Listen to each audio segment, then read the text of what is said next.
Inilah tersangka Agus Artadadik bersama seorang rekannya saat diamankan di Mapolsek Kikim Timur. Tersangka Agus ditangkap tim gabungan personil Polsek Kikim Timur bersama Satreskrim Polres Lahat karena terlibat aksi pencurian sepeda motor di sejumlah tempat di Kikim Timur. Ironisnya, tersangka Agus merupakan seorang pegawai negeri sipil yang menjabat Kasih-Trantip di kantor Kecamatan Kikim Timur. Kepada polisi, tersangka mengaku nekat mencuri sepeda motor lantaran gajinya setiap bulan sudah habis untuk pembayaran cicilan hutang di bank.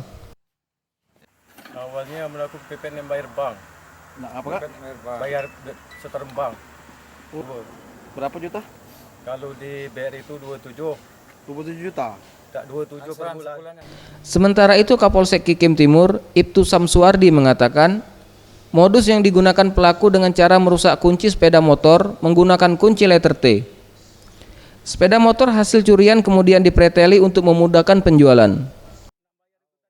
Melakukan dia dengan cara merubah atau mempreteli bagian-bagian dari kendaraan tersebut.